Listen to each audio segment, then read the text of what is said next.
Welcome to episode 105 of Kowalski Analysis.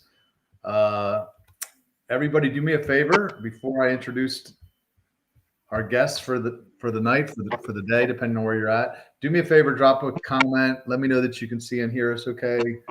Sounds like I have a little feedback. You hearing something on your end? No. Okay, good. All right, maybe it's just me. So do me a favor, drop a comment, let us know that you can see and hear us okay. And again, welcome to episode 105 of Kowalski Analysis, the podcast where we delve deep into the topics that most shy away from. In a world where the surface level often gets the most attention, we're here to explore the depths of what it truly means to navigate life as a single Christian man in today's society. I'm excited to welcome Jeff Aldridge and his two wives, Vanessa and Charisse, to the Kowalski Analysis podcast today. Jeff, Vanessa, and Charisse gained widespread recognition from their appearance on the popular TLC reality show Seeking Sister Wife. The Aldridge family's story captivated audience with their openness about the intricacies of their lifestyle. They have faced many challenges, including public scrutiny and the complexities of adding potential new wives to their family. Despite these challenges, they've remained a close-knit family, providing insight into a lifestyle that is often misunderstood. They have courted several potential sister wives, though not all relationships have worked out. Their experiences reflect the real-life complexities of maintaining harmony and balance in a polygamous household. Today, Jeff, Vanessa, and Charisse will share their personal experiences, insights, and reflections on living in a polygynous marriage.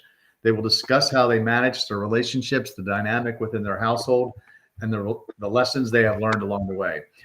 Join us as we delve into the world of the Aldridge family and explore the multifaceted nature of polygyny. Welcome to the show, guys. Thank you. Yeah, thank you, Rob. Yeah, I'm really excited to have y'all here. I've had numerous men that are practicing polygyny on the show, but never the wives. And I've got many requests from people like, "Why don't you have the women on?" We want to, I think they're probably thinking that it's just the men are just maybe telling it the good, whatever their side of the story, and they want to hear it from the women themselves, what the benefits of this are. So I was excited when y'all said you would come on the show. Yeah, we're glad to be here. For anybody to put themselves out there. So we're happy that we can represent all the women who maybe are a little bit too timid. We're too busy. Yeah, we're too busy. Well, it's definitely very brave on your end, because I know that there's typically backlash that comes along with this, and I think that's why the women don't want to do it, because they get scrutinized. Yep. It's pretty common, Rob. As we've been doing this, they really don't want to hear from me. Most of the public, they want to, but then they want to have it backed up and make sure that it's real. If the wives, will say, yeah, that's the way things are. So it's not uncommon at all to want to hear their side of the story. Yeah. Absolutely. Now, where are y'all at? You're in South Dakota? Mm-hmm. We're in a little town called Hot Springs, South Dakota, just at the end of the Black Hills. Beautiful spot. Yeah. Is that where you were born and raised, Jeff? Not at all. Born in Logan, Utah, and raised in central Utah, about 20 miles south of Salt Lake. Did you come out to that part of the country for any particular reason? We did. There were several reasons. One, I just like living rural. I like living a more, self-sustaining agrarian type lifestyle. I don't like being in a big city. And so we had friends who lived here. Once we came, we kind of really fell in love with the area, and we found some property. Wanted to move before the show aired. Our first episode of Seeking Sister Wife. At that time in Utah, it was a felony with up to 20 years polygyny or polygamy. And so, I wasn't really looking to poke the beast that way. We wanted to tell our story. Certainly, lifestyle can be beautiful. That, if you try to live it with integrity and a moral code, just like anything else, you can have a blessed life. Yeah. Now, what were the reservations for you guys to do the show? I guess legal would be one for sure. Were there other reservations? Oh yeah. I know probably for you too. Um, just being public is a terrifying idea. It's not something that I think either Charisse or I would seek out on our own. But the opportunity presented itself to us, and I thought, well, we better pray about it. I sure hope it doesn't work out, but but you know, the risks are real. You get scrutiny of people in your lives and people who don't understand and want to criticize. But we just thought, if God's giving us an opportunity to stand before the world and share something that is so beautiful that He's asked us to do, Yeah. well, then better do it. So. It's a funny story, Rob. I was when this all happened. What's it been? 8 years ago, eight or so years ago. I was literally driving home from work on I-15 in Salt Lake, and I got a phone call, and I picked it up. I looked at it while I was driving, and it was from Hollywood, California. And I just jokingly said, "Well, look, Hollywood's calling." And somebody had given our name to the people who were casting, looking for families willing to do this. And I chatted with that lady for probably 20 minutes on the way home, and they knew nothing of the culture, but they were looking for people. And I got home, and it was one of those deals that you almost don't dare say, because I knew exactly how the ladies felt. The Browns are good friends of the family, and when opportunities had come up to be on an episode of their show, they were all like, "If you want to go and do that, you do that, but we're not interested." And so it took us a while, and it took us some prayer and some thought to make the decision to put our family in the spotlight. And it's been good, but there's been challenges, and people do tend to look at you a little bit differently from cultures our own, everywhere else, and the people you meet. But overall, it's been a really good thing. Yeah. Well, I take my hat off to you for sure, because for me, it's like one of those things that once I discovered this information and the truth surrounding, polygyny and the damage that the false monogamy doctrine only has done, I don't really, personally, I don't have a lot of respect for people that hide it, because I know why they're hiding it, because they're just basically trying to save themselves from any backlash. But the only way to get this thing normalized is to come out with it. Stop, there's nothing to be ashamed of. I mean, I'm sorry you misinterpreted scripture. I feel bad for you, but I'm not going to hide the way I live because you misinterpreted scripture. Yeah. So I think it's great that you're taking some arrows in your back, but you're leading the charge, Well, it is scary, because in the past, families have been split up.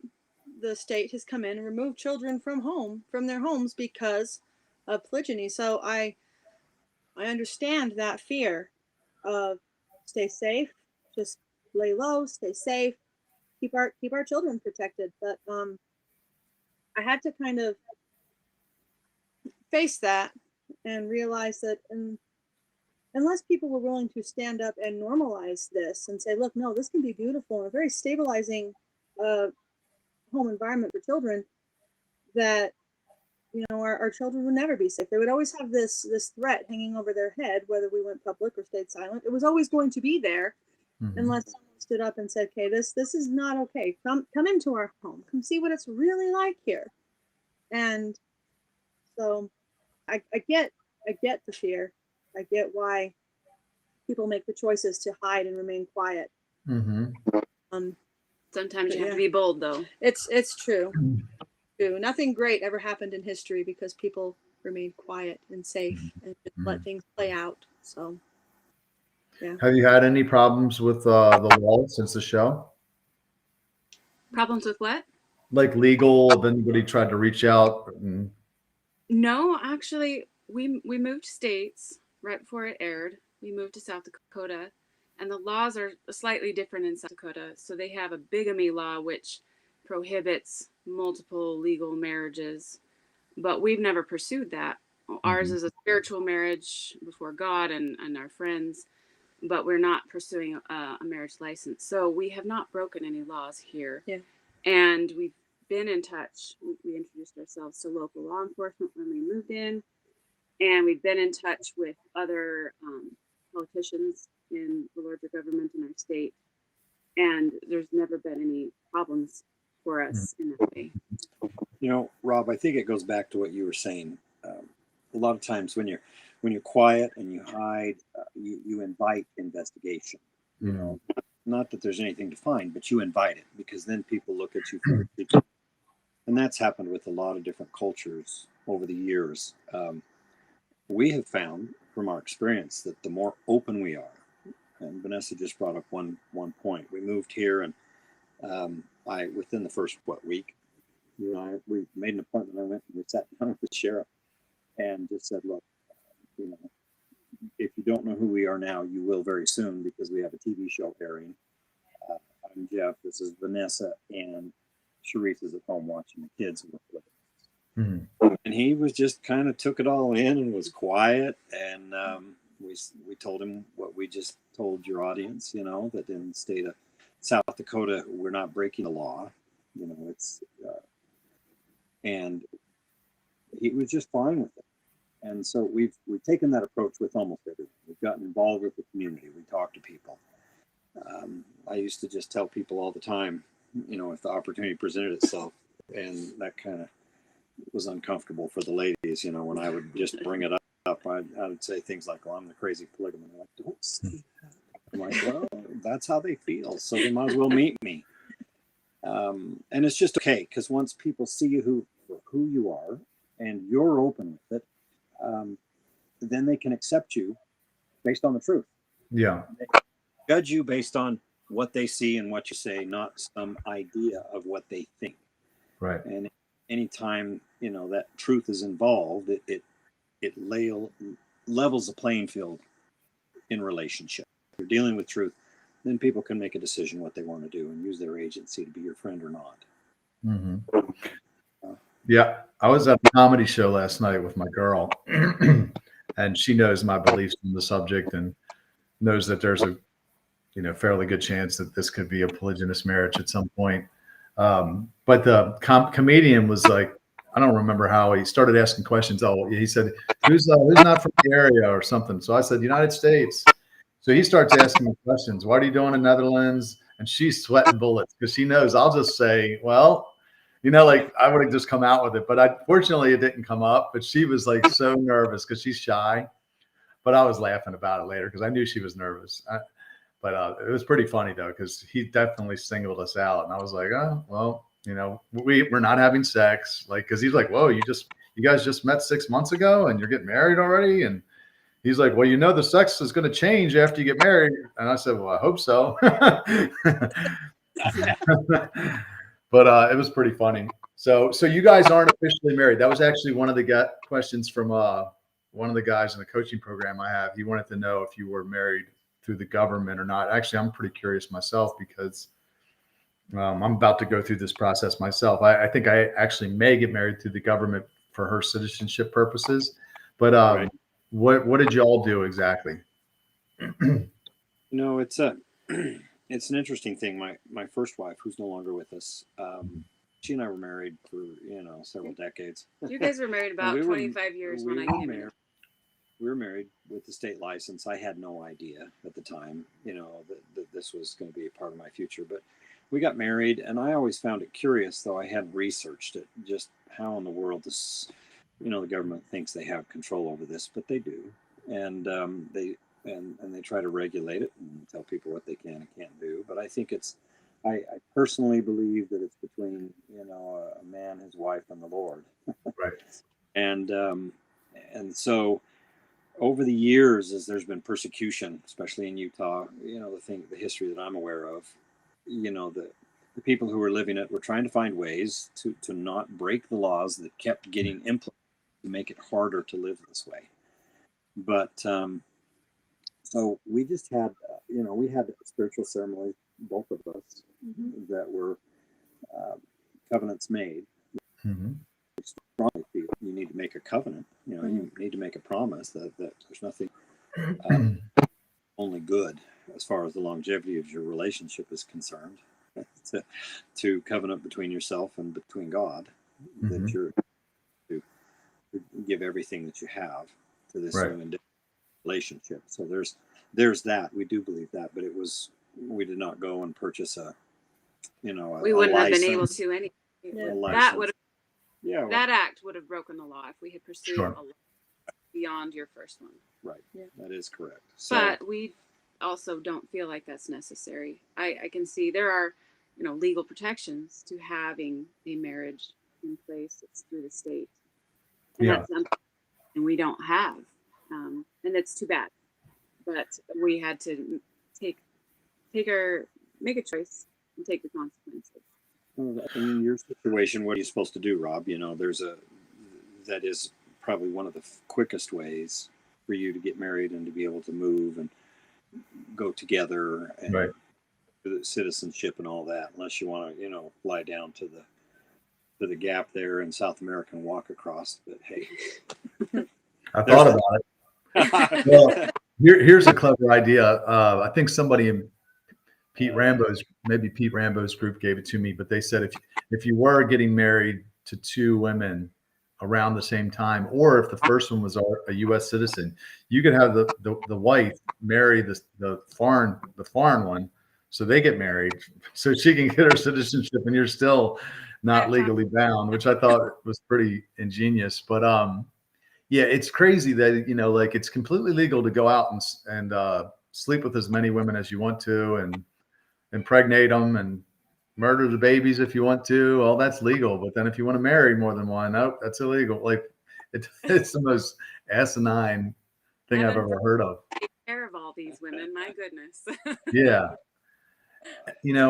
But as far as the covenant ceremony, personally, I think that to me would be I would take that a lot more serious than I would a government sanctioned wedding anyway. I mean, people have questioned me on it, and they're like, obey the laws of the land or whatever. That's the verse that they give me the pushback on. And I'm like, well, I'm not breaking any laws. I'm not advocating taking out two government issued marriage licenses. I don't need the same government that tells me two men can get married to give me their stamp of approval to say that I'm married. So, I mean, there is the concept that just because something is legal or illegal does not dictate the morality of that decision. Because there's plenty of things that are legal that are pretty wrong, and there are things that are good that may not have the same kind of legal. The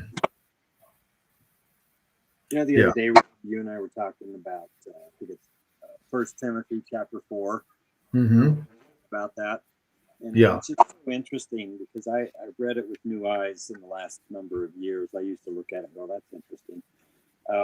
What does that mean? Because it goes into some of the things that Paul saw in the future, and all the way from, how evil it is to command people to abstain from meats. And now we kind of look at that and go, oh, that's right on our doorstep. They're trying to banish meat from humans' diets. But then it says, making it forbidding to marry. And as per what you just said, you can marry whatever you want. The only marriage that's really forbidden in our day and age is polygamous marriage. But if Paul looked down through the ages, and see a little vision of our time, and then decide to put it in as a scene of the last days. I know the screen is, somebody put up there in these end of days, Isaiah 4:1 is coming into play, and there's truth to that. There's truth to these other things, and I thought, wow, there's something interesting. Somebody just commented that Isaiah 4:1 is coming into play. I agree. I think the way the world is shaping up right now, we're going to see that in our lifetime, because you got a lot. I have had plenty of haughty women in my comments, just rude, prideful, and I'm like, they've had it good for a long time. There's been peace in the world, and there's been prosperity in the West, but if the crap hits the fan, they're going to want a man real quick to stand behind. They've forgotten what it's like to need a man. And I do think that I do think we're going to see that prophecy fulfilled in our lifetime, for sure. I think you're right. You know, and it'll probably come from a lot of different areas. Necessity, spiritually driven. You know, I believe lifestyle has its own merits in and of itself in any environment. I believe it's a lifestyle that is a blessing if the parties are all working together and overcoming. That it's a to the man, a blessing to the wives. It's a blessing certainly to the children. But in a time of great distress, like Isaiah 4 talks about, you know, the end of days and all the tribulation, these women showing up just wanting a place to eat, a place to, you know, because of the tribulations on the earth, that's going to become a reality.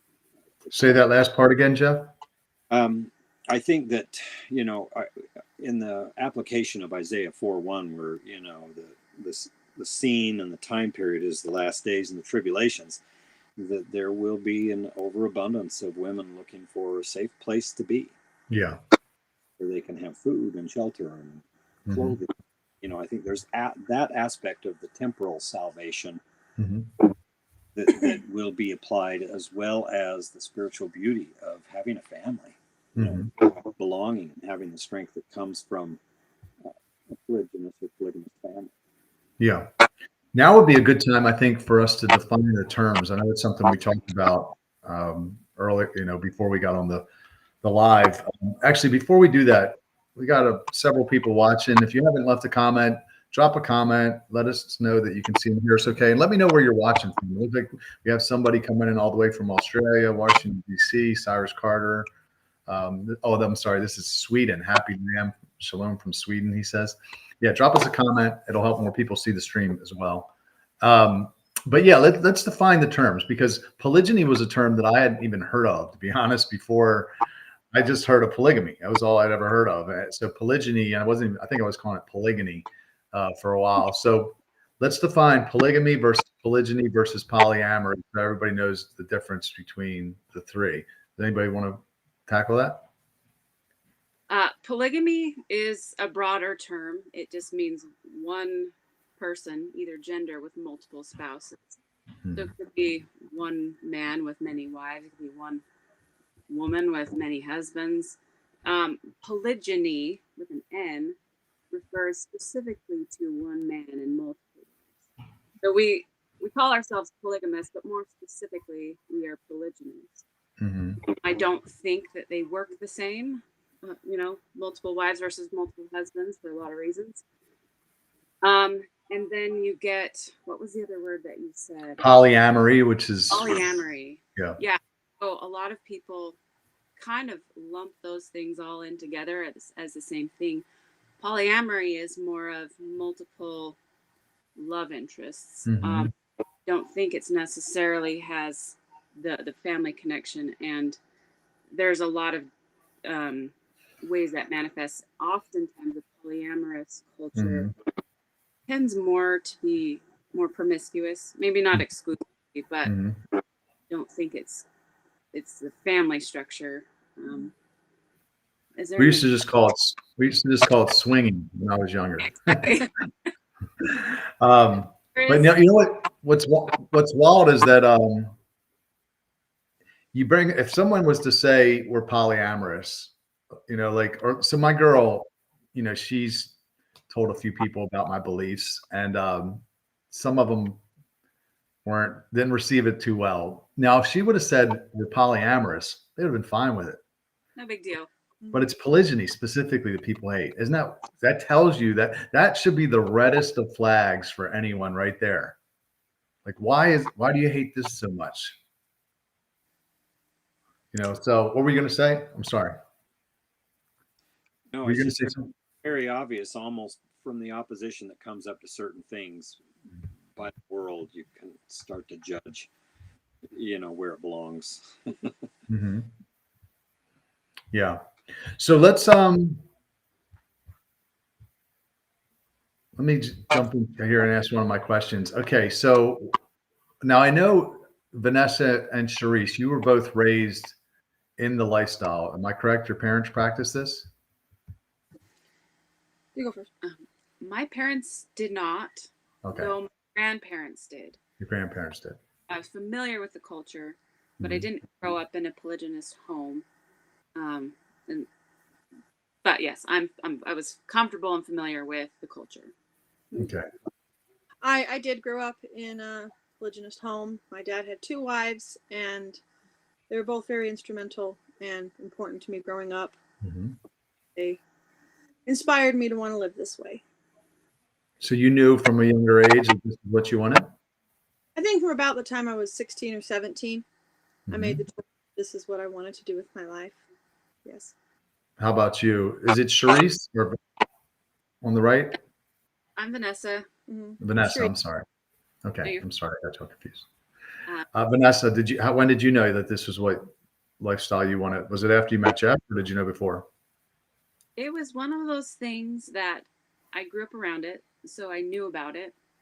In my teenage years, I thought, I don't know that that's something I want to pursue. Mm-hmm.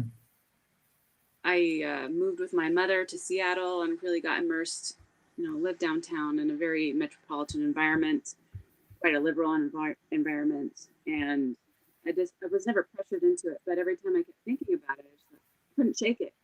Like there was something deep in me that knew it was right. So in my early 20s, I moved back to Utah. I decided that I would consider a married man.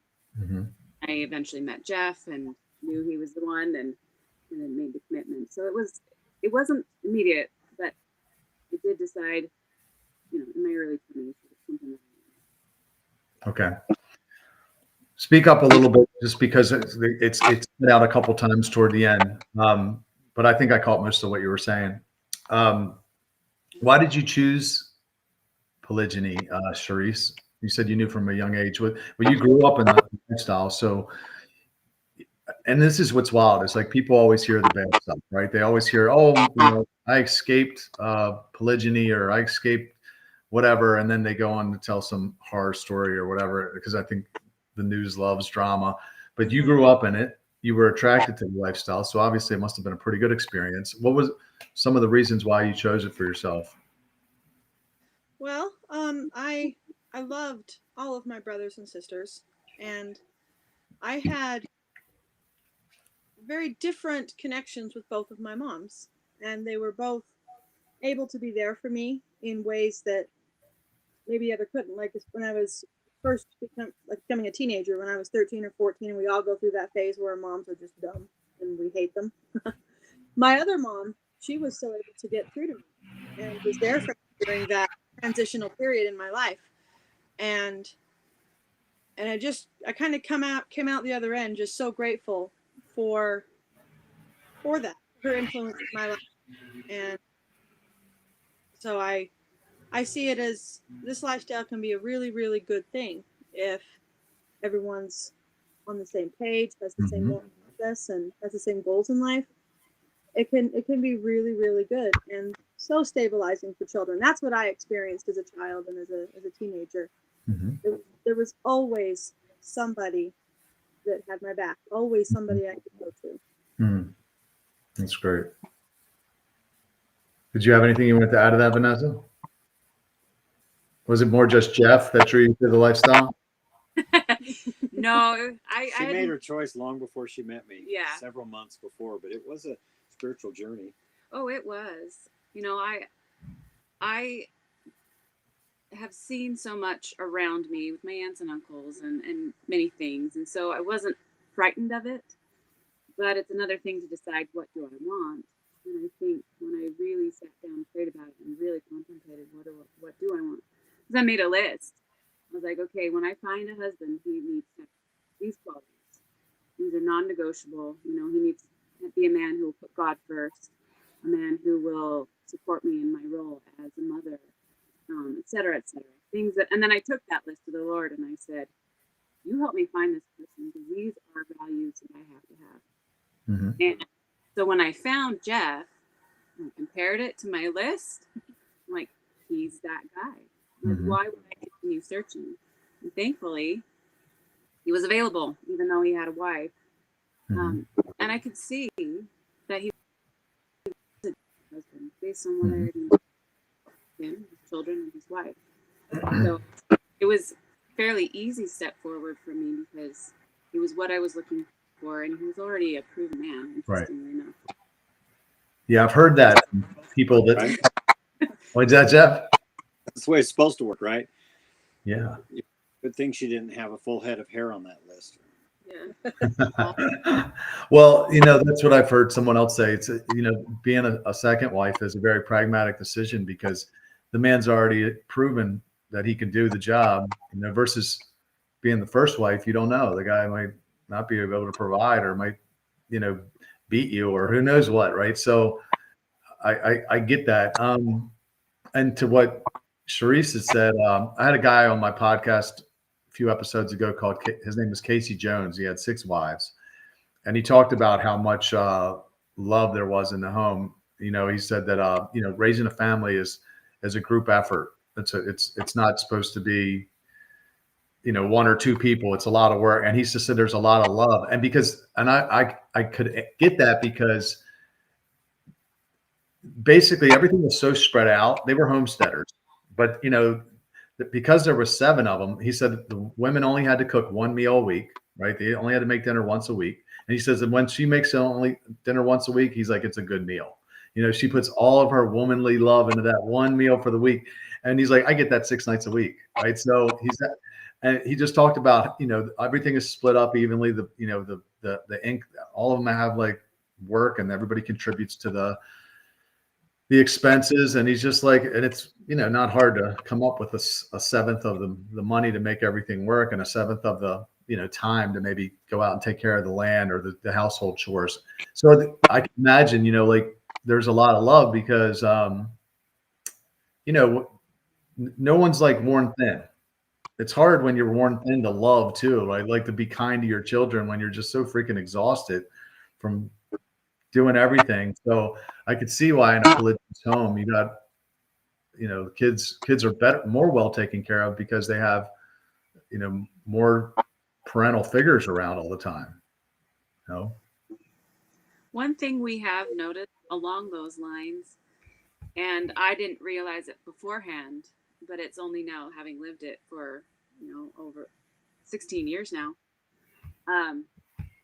It is a really great environment for children.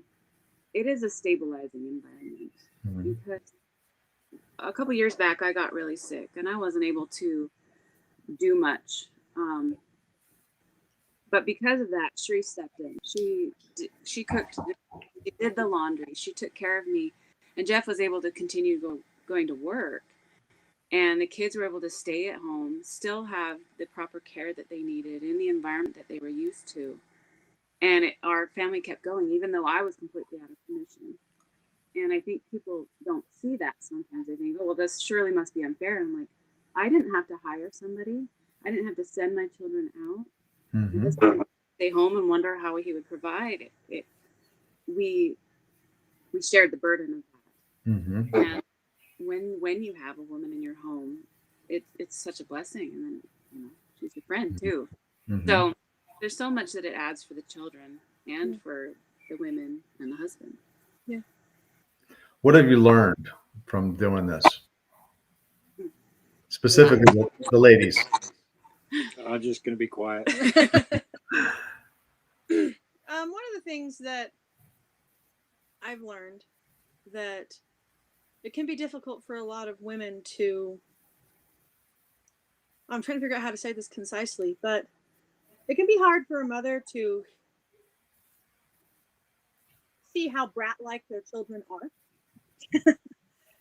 And so sometimes living in a home where there's other children that aren't necessarily your own biological children, and there's other parental figures that have a degree of authority over them. And you see the way your kids interact with other people sometimes. What am I trying to say? Feel free to step in here and save me. But different parenting skills. Yes, different parenting skills. I've been able to take a step back, and I think it's made me a better mother because I've had different or more objective views of my children and how they treat other people or how they treat other children. And feel like I've really missed the point. I might have to swing back to this one. But a little bit. Let me ask you this. Let me Go ask you ahead. this. How do you handle jealousy? It's got like when it arises. That was another question from one of the guys that's watching right now. There's got to be time. I think you mentioned this in one of the clips that you sent me. And Jeff, this may be where it comes to making your life actually a little bit harder because you're now managing two women's emotions, right? Like so, and everybody just thinks about the challenges from the female's standpoint, but I'm sure that there's extra work for you to do in situations like that. So how do you handle jealousy, or does it arise? Does it go away at some point? Jealousy is a very real, natural, emotional occurrence. I've come across a few women who say, "Oh, I'm not jealous," and I don't believe it. I think there are some people are more jealous than others, but even women who I've seen who don't have a jealous disposition, as soon as they get married, something switches, and they go through these feelings of having those moments of jealousy, even when they don't want to. Jealousy can be from things that are legitimate. If my husband, if I didn't trust him, and he were out with other women and I didn't know if he was making proper choices, I would be jealous and I would be justified. But thankfully, I do trust him fully. And so when I have those jealous moments, I recognize that, okay, usually this is for me coming from a place of insecurity in myself. And when I recognize that, and I think you've experienced that too, when we recognize where it's coming from, and then we lean into the trust that we have. Okay, feeling jealous, but nobody's doing anything wrong. It's just hitting my emotions in a way that I'm not happy about. You can take a step back and just go, okay, I'm choosing to just take a breath, let it be, and then find ways to understand that the situation that's causing me jealousy, it's not wrong. I just have to kind of come to peace with it.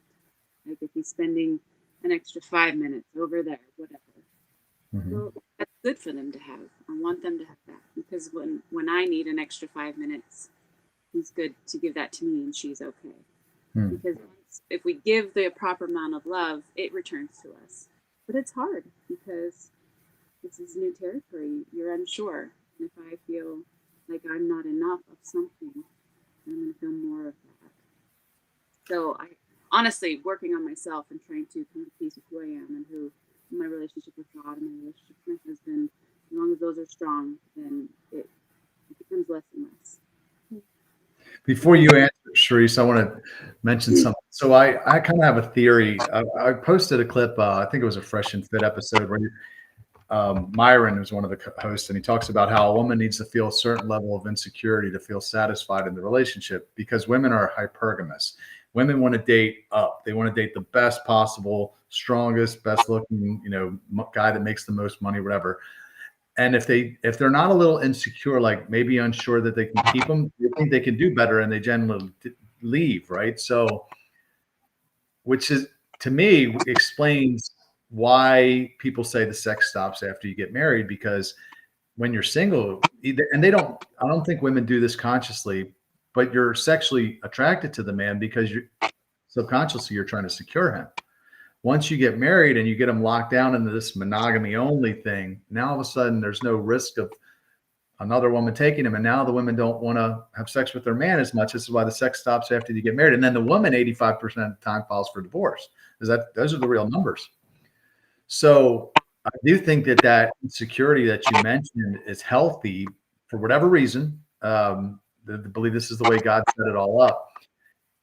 And I would love, I don't know if y'all want to share this, but I kind of want to ask is like, how long y'all been married? Over 6 years for me. Just over 15 for me. Okay, long time. That's a long time. I would bet if you were to ask the average monogamous couple that's been married for 15 or 16 years, how often you have sex, it ain't going to be very frequently. I don't think it's going to be very frequently at all. I don't know if you want to tell me this. I didn't tell you I was going to ask this, but just a ballpark. How many times y'all having sex a month, would you guess? And you could just tell me. I would rather not answer that if you wouldn't. It depends on, like, if I'm pregnant or not. I never was good at math. I just kind of went to class.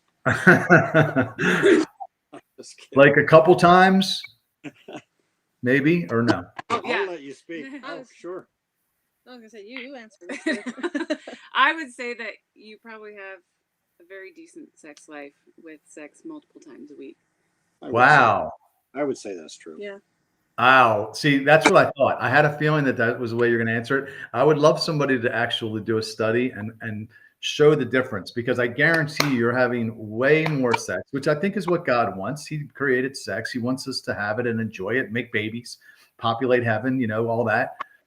And what happens is with this monogamy only crap, and not to say monogamy is great if you choose it, but even the fact that it's a man's birthright to have polygyny, whether he never does it or not, still makes the woman more sexually attracted to him, because she knows it subjugates her to him, right? And that creates polarity. Now the woman's more attracted and he's more attracted to her.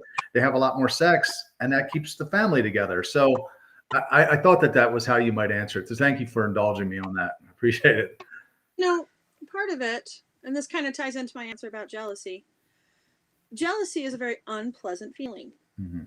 And I don't like it. And for me, I'd say the majority of the time I find myself feeling jealous, I'm able to recognize that it's because I'm having an insecurity in my personal relationship with Jeff. It has nothing to do with Vanessa. Mm-hmm. It's between us, and I'm just taking it out on her.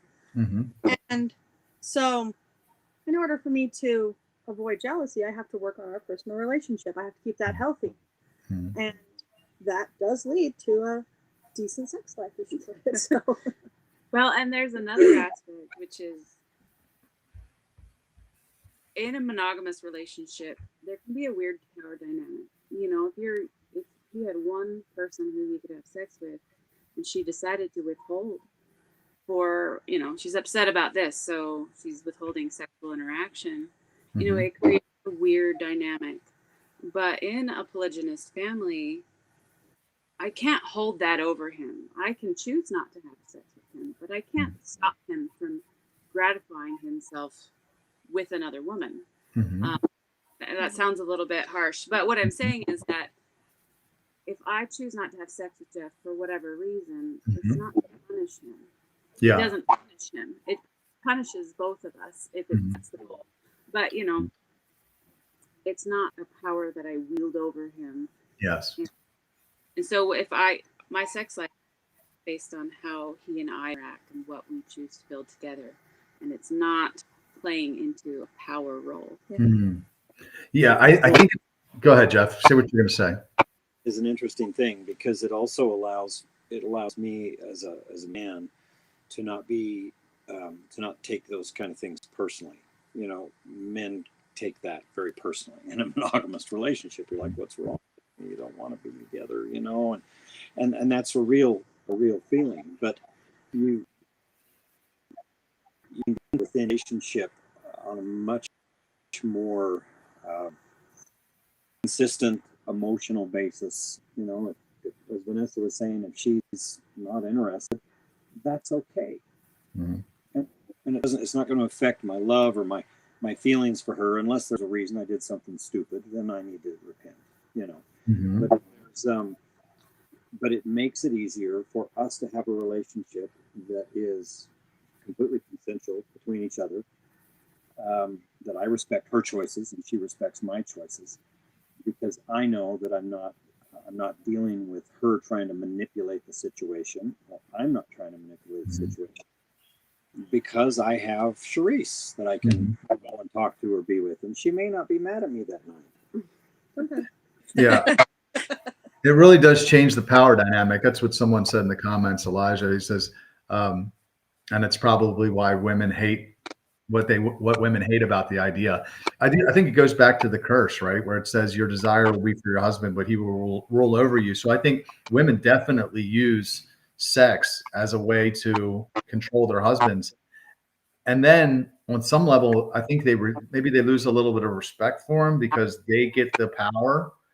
Whereas in your case, Jeff, they're not going to do that to you, because they would be punishing themselves on some level, right? Because you're just going to go sleep with the other wife, and so that I do think that I think there's nothing a woman hates more than a man she can control.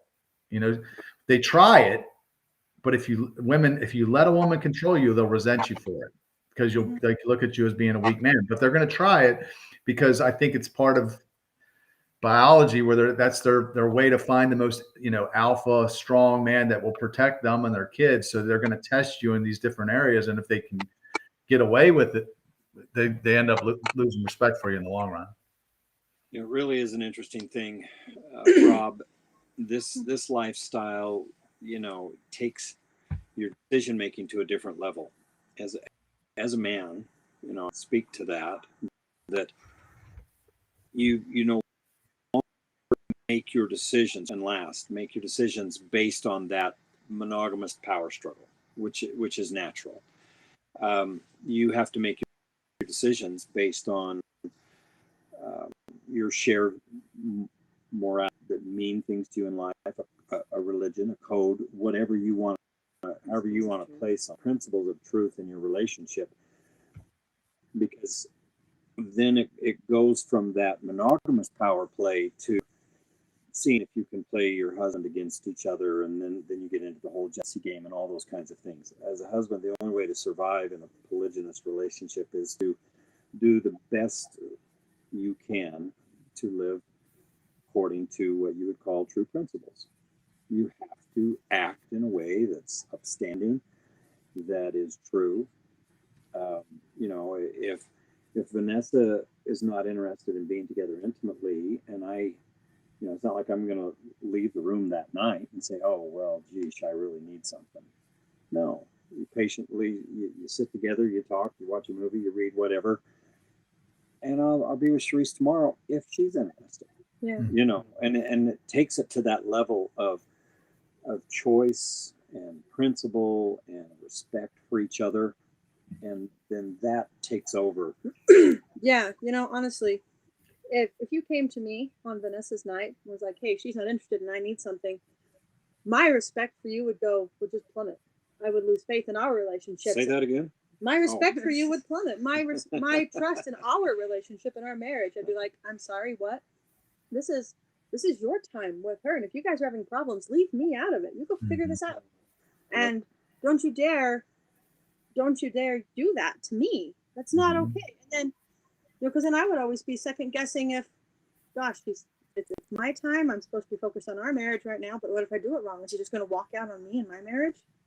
He really has to walk this fine line that's based on principle. So it makes you a better job. I mean, it really does. We force him into being a better person. This lifestyle, once you're in it, you realize that you're a person who believes in growth and becoming better. In changing. Let's just call it what it is, and repenting of your problems and your mistakes and your choices. If you're a person who embraces that idea as a part of this life, you become the best version of yourself that you can. This is the lifestyle for you, because it'll show you every one of your weaknesses, and you'll be bold, and it'll be evident. And if that's okay, and it's just like any other worthy pursuit in life, you have to stick with it, and you have to overcome, and you have to become better at this and better at that, whether we're talking sports or business or anything in life. But in a polygynous relationship, it forces the men and the women, by showing them their weaknesses, to make them their strengths, which obviously is a very biblical principle. Jeff, do you ever fear that they're going to team up and form a coup? It has happened from time to time. Sometimes you take it, sometimes you when it's coming. It's right. You sense it, and it's like, oh, here we go. Let me ask you this, because you were married for 25 years before you entered into a plural marriage. So you really are in the shoes, the direct position to understand the differences between polygyny and a long monogamous marriage for a long time. So what are the the positives, and what are some of the detractors or negatives that you would say, or not negatives, but challenges? Well, they can be, and I'll be as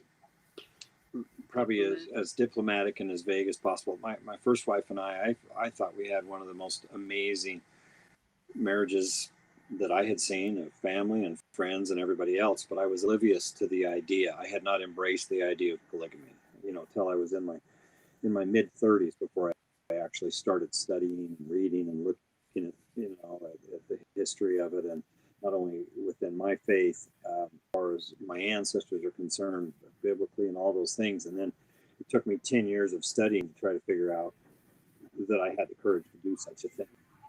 But I loved it. My wife and I have 8 children together, and it was wonderful. The transition was difficult because the idea in our society is very hard, and it took years of prayerful studying and contemplating and talking and moving forward. So there are things that challenge you in both situations. I believe absolutely that you get married and then you work through the newfound struggles of marriage. Relationships cause struggle. Anytime you try to get together with a person, have a serious, intimate relationship, and even start a family, it starts to show you the things you need to work on. The dynamics are definitely different. Mm-hmm. Having experienced both, I would never choose to just be a monogamist again, but as all relationships, you're not the only one with a choice. Yeah. And so I can see the benefits for family overall, for every person within the relationship of a polygamous relationship. But once again, that's all based on how everybody puts in their time and their efforts and are willing. And, you guys can tell just by listening to Vanessa and Charisse, the effort and, the time that they've spent becoming what you see. And it's been an amazing experience for me to watch. It really is, as a husband, to sit back and just those moments where you see them just embracing each other as sister wives, children, and the family. The joy that comes from seeing that scenario, having peace in your home, more than not. And that's something that monogamists can say too. We all want peace. We all want to have a home where we can be loved. I guess, you hear people say marriage is work, and I don't doubt that there's work involved in it, regardless of what marriage structure you choose. But I asked Casey Jones that question. I was like, and he was like, you know what? It's really not that hard as long as you have clear rules. Like he just painted a picture like it was pretty good and pretty easy. So would you say that polygyny is it easier than monogamy? If you had to, or would you even say that? In some aspects, yes. There's a lot of things that we've all talked about that tend to make it easier. But also, if you're headed down a path, when the struggles come, they can be amplified. Joy in the relationship, family and otherwise, intimately with each of your different relationships. I'm the joy. I just come home and watch all my kids run around and be content for a while, watching the little one all the way up to the teenagers. Watching the teenagers, just watch them and enjoy to see your posterity growing up. I would say that there's elements about a polygamous marriage. People are like, how is that so different?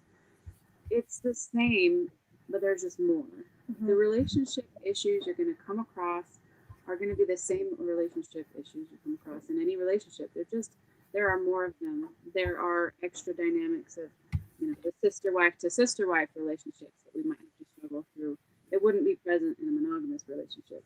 But then the joys on the other side and the rewards are bigger too. So I would agree. You mentioned, I've forgotten his name already, and I apologize. The gentleman from Australia, Casey Jones. Casey Jones. One of the things that you said was that he has, defined roles. and I think that he hits it right on the head. You know, if everybody believes the same thing, you know, if you have a common structure, and that boils down to roles as well, from the men to the women to the children, and everybody agrees and is functioning underneath what we would, you know, term as correct principle, because we try to be correct in our principle. We try to find out what's wrong, and if that makes things much, because when there are disagreements or there's anything comes up, you can go back and say, okay, like Vanessa said, is anything wrong going on here? Was it wrong to sit next to Charisse and Vanessa at the same time? Was it, you know, or to maybe sit on the couch and put my hand on Charisse's knee, or the next later on that night on Vanessa's knee? Is that wrong? But it's not wrong for me to show that kind of affection in the main part of the house. Then let's work on, should you feel jealous? You know, that cause emotion that's terrible. So it gives you an opportunity to morally and consciously look at your decisions and why we have these emotions, and it kind of temper them a little bit. It becomes easier as you go through that process, but it can be a rough transition.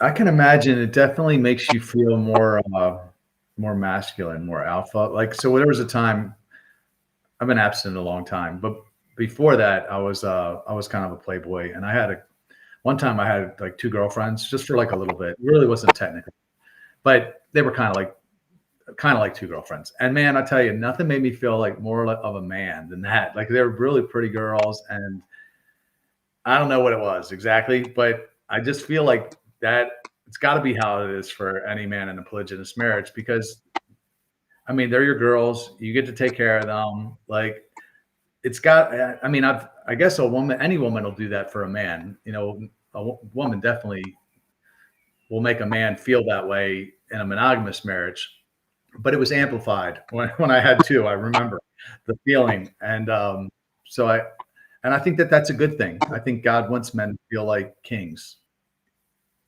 So would you say that that's the case? Yeah.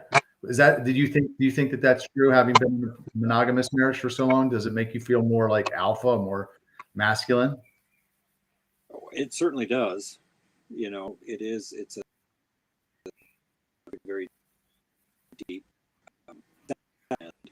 within yourself. Alpha is a good word. I mean, I feel like I can overcome and be, you know, you get guys who come, especially sometimes I've met them before, their wife, and say, man, you go. I could never do this. As soon as she gets there, they'll say, I can't handle the one I got. Oh, honey, I'm coming. And they go back. They don't want to upset the apple cart, but they want me to know, hats off, good job, whatever you're doing, keep doing it. Which is really interesting in a public setting to watch that, and it's happened many, many, many times. Well, and women feel too, though. Women are attracted to men who other women are attracted to. Yeah. It goes both ways. I think the men love to be in that role with many women to protect, and the women, they love the community of other women. Most do. They do. I believe it's very documented that women are attracted to men who other women are attracted to. Oh yeah. Competition, it intrigues them more. Yeah, even with chimpanzees, they found if there was like a single chimpanzee, the girl chimpanzees didn't want them. They wanted the one that already had the girlfriends. So there's definitely something that God programmed into us. So let's talk about roles and responsibilities. Go ahead. Keep talking. We're just going to try to figure out what's going on with the audio. Some of the people are saying they're having a hard time hearing us. Yeah, I was getting a little feedback myself. All right. Maybe move the phone a little bit closer. We've got you on our computer, and we had a little problem the other day, but we were able to fix it by looking at our. How about that? Yeah. Vanessa, do you remember what happened last time? No, it's not self-regulating at the moment. It's okay. We'll give that a try. Is that any better? Let's see. It's usually when I talk that I hear some kind of feedback. I'm still hearing it, but I don't know what we can do about it. Okay. we'll just try to talk a little bit louder. Somebody's lots of cutting out specifically. Oh, hold on. Maybe. Hold on. I think I might see something. Let me. Oh, that's not a volume button. It's just telling us. It is a volume button. Oh, no, it's just. No. Okay. Okay. Sorry. How's that sound? Any better? We've always been able to hear you just fine. Okay. So, I just switched microphones on one of my audio settings, so let's see if that changes anything. okay. I don't know. But so tell us a little bit about the roles and responsibilities you mentioned. What's each person responsible for? Well, Jeff's responsible for providing for all of us, so he works really hard outside the home and in it. Sharice and I share household responsibilities. So, because we also basically have a little farm as well, we try a lot of different things. And so for a while, maybe a couple of years, one system will work, and then we readjust when circumstances change. Currently, Sharice kind of runs everything in the barnyard. She milks the animals with some of the older boys. And then I do most of the cooking, make sure the house stays clean, keep the kids, doing their household chores as well, and oversee that. So it's kind of like Sharice maintains most of it outside. I maintain most of it inside. But There's a little overlap. there's some overlap, and we share some. And like I said, we adjust from time to time. We also have, Sharice and I have a meeting once a week where we sit down and go over everything. We see if there's any holes that we're missing, or talk about strengths. Really helps to keep our house running smoothly. Yeah. Mm-hmm. Rob, the ladies watched and tried to figure out how to make the house flow. I'm gone. They're in and all the kids are in that stage from, and so that they go to work. Is what kind of provides for us, and sometimes that's tough, taking care of that many people. But job, and they've just figured how to manage the house, the animals.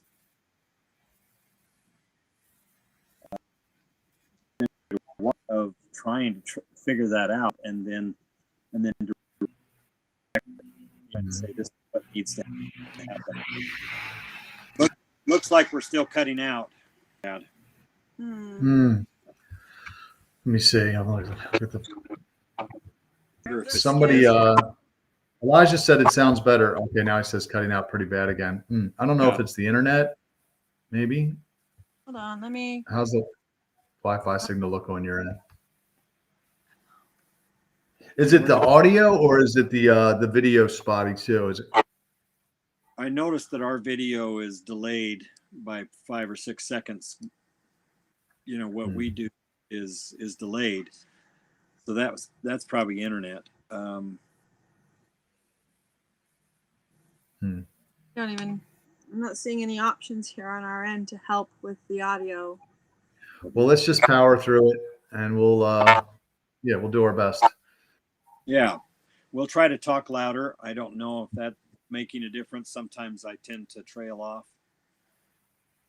So tell me about your search, because you're still in the market for another sister wife. Is that correct?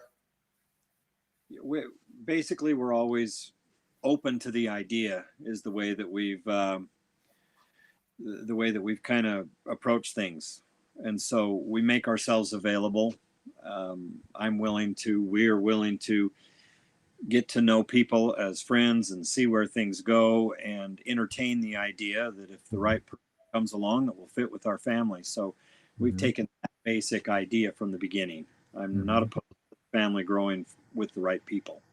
I think in the beginning of our search, I think we were all a lot more trusting and had a naivete because we felt like most people were mostly good. Mhm. And we're finding that there are still a lot of good people, but there's also a lot of not so good people. And it's not as straightforward as we thought. Yeah. And it's really difficult in this modern age to find people who truly share our same ideals or same Mhm. moral. And then beyond that, there has to be personality connections as well. And so it's really not an easy thing to pursue. We've entered into different types of relationships over the years, and some of them have been short, some of them have been longer. We learn from each one, but I feel a little less naive now and recognize that it's not a simple process. And here's an interesting thought, Rob, where that's concerned. You know, you talk a lot about abstinence, you know, before you're married. And we decided from the beginning, you know, I was married with a family, and I just decided that when I was courting, I wasn't even going to kiss until we were married. And when you go through a number of relationships where you're getting to know somebody, and they, you know, just if that were not the choice that you made, and then those relationships end because you eventually find that you're not compatible or something wasn't portrayed the way it was or there was deception, whatever. Well, now you've just basically had an extramarital affair on your trail to try to find more family. Mhm. Mhm. That's one aspect. So I think that's really important. The other aspect is both of the ladies have talked about, you know, that they trust me, and part of that trust is because our courtship, we were honorable. You know, we got to know each other, and there was I was true and honorable to my code of chastity that we had set up until we were married. Mhm.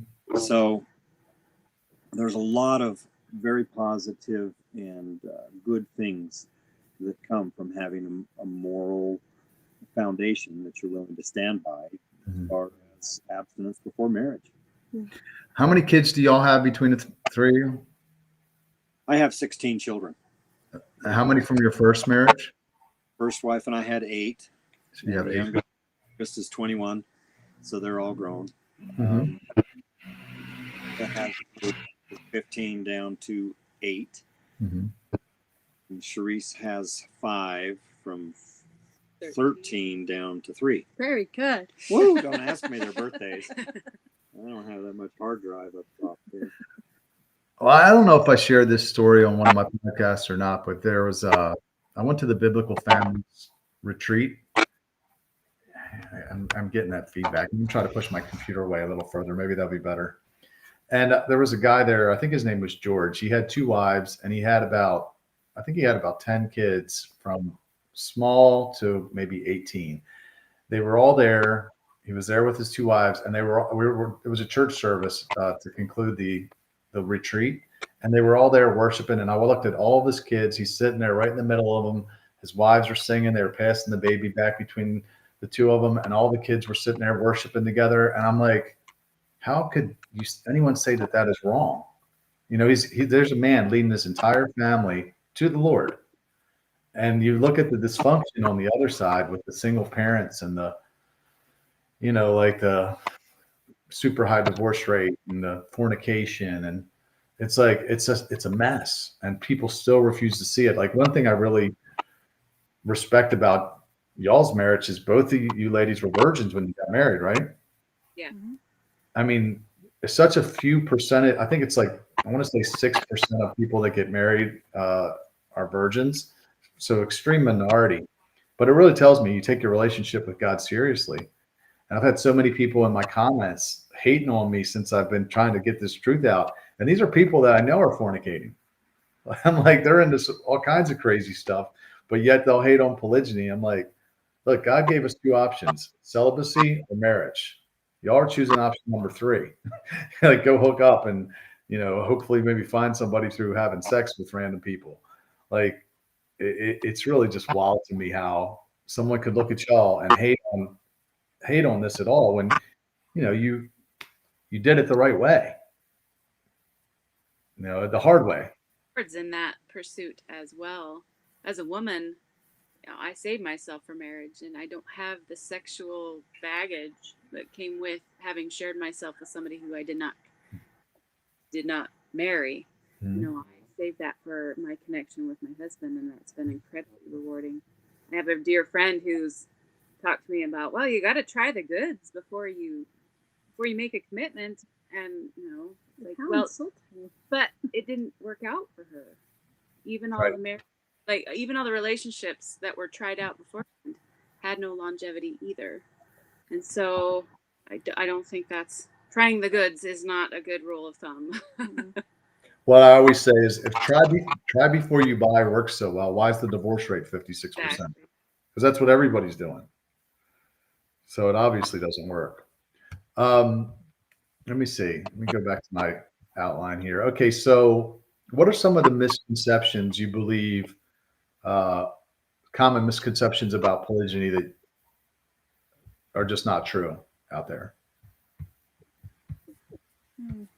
I know a lot of people feel like it's inherently abusive and that women are brainwashed. There's no way that a smart woman would choose this type of lifestyle, and it's not healthy for their kids. And it's like, I don't know where you're getting your information from, but it's just not the case. I think that a lot of people don't. I think if polygyny was inherently abusive, then every polygamous family would be abusive. And there would be abuse in monogamous situations. The numbers just do not add up. And the divorce rate, if polygyny led to more divorces, more broke up relationships, and it's like, well, then there wouldn't be any polygamous marriages that are still functional, and there would be no divorces in monogamous marriages. People, I think, they try to take these problems that are just everywhere in every type of lifestyle and just blame it on polygyny, and it's like, it doesn't work like that. Yeah, I think that's pretty common with in the Christian mainstream. Is anytime you bring it up, oh, look at all the problems it caused. Like, I'm like, Adam and Eve was a disaster. Like the first monogamous marriage, they ruined the world, and the son murdered the other kid. Like, how are you going to defend? Like, to blame polygyny on everything bad that happened to somebody would be no different than us blaming monogamy for, sin entering the world, for example. There is a misconception that the men only want it for the sex. Mm-hmm. And I think that is also very false, because if it was purely for sexual gratification, there are much easier ways to go about it. But to take on the responsibility that comes with it is a tremendous load. So it's not sexually motivated, though that is a reward. It's not the only way to do it. Yeah. Jeff, when did you know that this was something that you wanted to practice?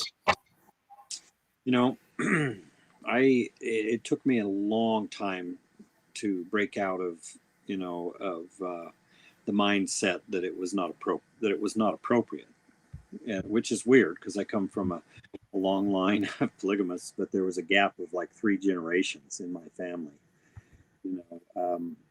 Anytime polygamy kind of raises up, and this is kind of a Mormon thing, but they the government went to great lengths to destroy polygamy around the turn of the in the late 1800s, once the Mormons were living it, and they went to great lengths, from stealing their property to destroying their towns to doing all sorts of things, and so the culture went underground from about 1890 through the even currently. They just went underground because the persecution was so deep. But I started looking in and studying it. But during the last 3 or 4 generations, it's become just this idea that it's wrong. Even within the mainstream LDS church, they kind of really stood back, and my first wife and I were excommunicated simply for believing and continuing to want to talk and believe it. I hadn't entered into the principle, and so we were excommunicated. So that was an interesting situation. But I started studying. I started really reading to understand. Is this correct? Is it not correct? Is it am I justified in having these feelings? You know, my whole life had been spent trying to figure out what was right and to try to do the best that I could with who I was. And so eventually, as I read and studied, I became leaning to the side of I need to know. And so I started seriously applying my prayers and my faith and asking the Lord, what are your feelings on this one? And when you do that, you know, and approach God with something serious and continue to honestly ask, and then the Holy Spirit will lead you and guide you. And I began to believe very deeply that it was something that was important. It was true and correct. And if the principle is true in one age, it's true in another. God doesn't change, you know. And so I started chatting with my first wife about it. And it was, you know, it was an interesting transition for both of us because it was new. How did that go initially? You know, it was rough on both of us. I don't like bringing up subjects that are controversial because then they cause conflict in the family. And so it was many years of us discussing. You know, from the time I was probably 35. You know, I married Vanessa when I was 44. Mm-hmm. So it was a decade of trying to understand and to in harmony move forward. And you know, and so through that period of time, there were difficult times, there were happy times, there were inspirational, there were, you know, times where you feel the Lord's Spirit guiding and directing you as a couple as you move forward. Some of my kids were old enough to understand, but not understand why is Dad bringing this stuff up. It was really a difficult but very interesting journey. And eventually we moved forward together, you know, and made the decision to pursue it. And my first wife and I were on the same page. We were unified in that. And, you know, we all lived together. Once I married Vanessa and Charisse, we were all together for 5 years. And so, you know, the transition was difficult, but it was a growing period of time. And life is what it is. You know, you learn, you grow. I don't even know. Now, do you recommend because I'm getting married soon, and from your experience, is it better to, if you're going to do this, do it sooner rather than later? Because the women maybe, you know, get used to the monogamous structure and it's hard for them to adapt to a polygynous, because you know, Vanessa and Charisse basically came in very close to each other. So maybe it was easier for them to get acclimated. Is there any thoughts there? You know, I think that it's very important that you're as open as you can be with your girlfriend about your intentions and your feelings and your beliefs. You know, point of studying and learning about it. You know, if it is a true thing, if it's something that God would appreciate, then you both can find that out through Scripture and through the inspiration of the Holy Spirit, right? So if you work in that direction together, I think that at least you won't come to the point 2 years down the road where your girlfriend may say, "You never told me that you had intents this way," and then she would feel that maybe you deceived her. That's very real emotion, and something that I would suggest just being as open and honest in a loving fashion and learn together. You know, you learn, then the doors may be opened, and the Lord will bless you with the ability to move forward into polygyny. Yeah. What would you say to anyone that was thinking about any advice for individuals or couples that were considering polygamy? But let the ladies go first, actually. We'll let them take over. I would say, because we've had people ask us similar questions. What's your advice? What's important? And Charisse and I and Jeff, we've had a lot of discussions about what can we give to people to help them navigate this period in their life that's difficult. One thing that we see with a lot of people is if they don't have a really rock hard foundation, the values that they all share, is such a point of conflict in their lives. They don't share a same level of commitment to kind of their foundational principles, then it's really difficult for them to go through the trials of adding a new family member. What are your thoughts? No, I agree with you completely. I've spoken and I've seen different couples who they try to live this lifestyle.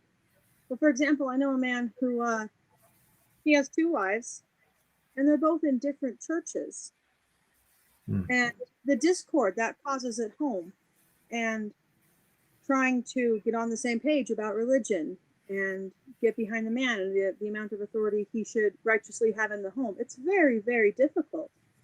And so I'd say this is something you're considering. Do not rush into it. Don't pick up the first woman you can find. Don't join the first family you can find. Take your time. Make sure that you share the same values, the same principles.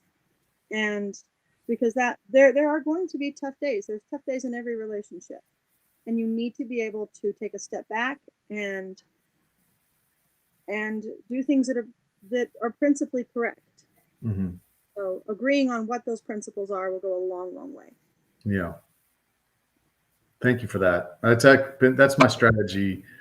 I don't know if I'll do this. I'm open to it for sure. I definitely see the benefits, some of the benefits, and I feel like I've never been very good at monogamy. So I do think that this is probably where God will take me. But I've also I'm not going to just marry somebody just to have a second. Like what I have with my girlfriend now is very special. I would never want someone to come in and disrupt that in some level, create chaos somehow. So I'm a big, not only who, but when. So God wants to do it. He's going to have to tell me when, and he's going to have to show me who, but definitely open to the idea if that's what he wants to do. Has the show brought out some crazies? I'd imagine that TLC probably brought out some crazies because now you're like famous and you probably had your fair share of nutty people reaching out. It has been interesting, if someone reaches out at this point, then we wonder why, is it because they're really interested in this lifestyle, or is it because they're starstruck? What is their motivation for reaching? And so that has been interesting. We've met some interesting people. So Go ahead. no, that covers it. And she's laughing at interesting people. Yeah, people are interesting, and then you throw in the mix that you're, that you have a presence on the internet, and it takes it over the edge sometimes, for sure. Well, it is hard to just discern what somebody's motivation is. Mm-hmm. It creates another level of complexity, and it is hard to. Well, look at that man. Look at that man on your right. That's the motivation right there. Exactly. Well, I really appreciate y'all coming on. Thank you for being brave and doing this because no one else. You're the first ladies that have been willing to do this. So I really appreciate it. I'm sure everybody will get a lot of value out of it. Tell everybody what you're working on, where they can find you. We have a Facebook page, the Aldridge family. Mm-hmm. Post on there as frequently as I can. I answer questions. I'm also working on writing a book that hopefully will be done sooner than later. And as soon as it is, I'll let people know via our Facebook page where they can go to find that and things like that. So. Okay, great. So not the Instagram page, guys. I did post that link. Go to the Facebook page. It's the Aldridge family. You can drop them a message. And then the book, what's the name of the book going to be? Do you know? I think I'm going to call it Why Polygamy. I like it. All right. Anything else? Vanessa, anything? Jeff? I would say that, I'm really glad that you had us on to get a chance to once again stand before the world and talk about the beauties that this way of life has to offer, and that, God's with us. And as we pursue doing what's right and what he wants us to do, there's inherent blessings in pursuing that. Polygamy there's built into it things that reward us, things that are just beauties in our life. Mm-hmm. And I think anybody that really pursues it with their whole heart will find that. And I'm really happy that we can present positivity and speak for the women who are not in a position to do so. This is good, and that we are bright, intelligent people who choose on purpose. Mhm. I'm grateful for that opportunity. You know, Rob, I think if I had to just add anything, you know, I think all of us in the world right now can see that the chaos, you know, and the assault on the family is been ratcheted up, you know, more intensely than we've ever seen, ever experienced. Mhm. I think that this way of life, not just polygamy, but families in particular, you know, I think that look at your relationships, look at how you treat those around you, your family particularly. And if there's areas that you need to change, you know, I think we all need to get right, you know, call it repentance, call it whatever it is. But our world is quickly becoming a place that's not pleasant to look at, you know. People just don't treat each other with love. They don't love one another like the Lord asked us to. Yeah. And so in your marriage relationships and your family relationships, in your dealings with people, I think we need to return and do everything we can as friends, family, people who believe in Jesus Christ to repent, you know, get over ourselves, start living the way that we're supposed to, so that you know that our light might shine. You know, the Lord says to let your lights shine, and that's why we did this. You know, quit hiding. Mhm. You know, be the good kind of a person that other people will see and then want to emulate the light that is Christ's light. That's where we need to go. So that's about all I can say is we just all need to repent. I definitely think there's going to be rewards up there for you for being bold and taking a stand. One of the things that what you said made me think of was the fact that 1 in 3 children in the United States are being raised in a fatherless home right now, and that number is expected to double by 2030. And when you think about that's just, you know, still a minority of the children being raised in a fatherless home, but when you consider that 85% of people incarcerated are from that small minority, like America can't go on like this. We're going to collapse. So I believe polygyny is the easiest thing we can do or the best thing we can do to fix this, because you got to get the fathers back in the homes. And that's what polygyny does, right? It's provides more fathers for these kids. Yeah, well, and not just providing the fathers, but it gives a family, it strengthens a family structure that I believe God intended as an optimal way to raise children unto Him. Yeah. You talked about seeing those people at the, you know, the church meeting, and it's just a beautiful thing to see a family, you know, whether it's a monogamous family or a polygynous family, with the children trying to live in a godly way. It's the only thing that's going to save society. One thing, Glenn Braunstein was actually in the chat. He wrote that book, and I know you know Glenn. But one of the things that stuck out to me when he talked about the statistics of the Israelites when they entered Egypt, there were 70 of them. 430 years later, they came out, there was 2.4 million. So like the idea that polygyny was only practiced by a few people, rich people, you know, no, it was practiced by damn near everybody, because the numbers would be impossible to go from 70 to 2.4 million in just 430 years. So like the average, I forget, he did the math somehow using the statistics from the book of Numbers. And I think he calculated somewhere between every man having between 4 and 12 wives or something like that. But it was really like, you know, these are God's people. You know, they were in the direct position to get the law, all the prophets, you know, and then even Moses and all these guys were polygynous. And then somehow we think, oh, no, it became sin somewhere along the line. It's the most ridiculous notion.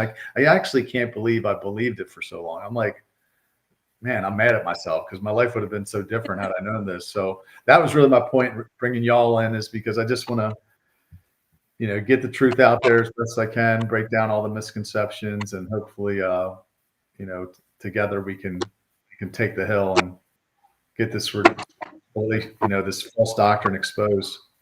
Yeah, I agree with you completely, Rob. You know, it's a concerted effort by the adversary to destroy the perpetuation of the children of God. You know, his plan is family. You know, it's a father and a mother, or father and mothers living in a way where children can be raised to choose good, be good people. And the adversary, you know, Satan's always hated that. So he always strikes out, always at family. And in particular, he strikes out at polygamy, you know, because it is a great way to raise children to God. Yeah. Well, not only did he take it from Christianity, but then he gave it to Islam, right? Because they actually believe in polygyny, and they hate homosexuality. So somehow in Christianity, Satan has got us to hate polygyny and embrace homosexuality, and he's given those two things to a false religion. It's really wild. Wacky place. The world is upside down and backwards. Yeah. It was prophesied it would be in these times. So Yeah. may God be with you in what you're doing. It's a great work. I appreciate it, Jeff. Vanessa and Charisse, thank you so much again for being brave and coming on. It's been great connecting with y'all. Oh, thank you. It's Thank been our you. pleasure. Maybe one day me and my girl will make a trip out to South Dakota. We're actually gonna get in an RV and travel for our honeymoon, and we're gonna go from state to state. I don't know how far west we'll go, but if we make it out that way, I'll definitely hit you up. Please That'd do. be great. We're not even considered west, so We're in the middle. We're Midwest, but you better come visit us. We got a little spot, little cabin you guys can hang out in. It'll be great. Okay, I appreciate that. Thank you for the offer. Yeah. All right. Well, once again, thank you again for everybody for tuning in to Kowalski Analysis. Feel free to share this episode. You can drop a comment with a takeaway, and everybody drop a couple hearts or thumbs up for the Aldridge family for coming on. And I'll see you guys on the next episode. Thanks.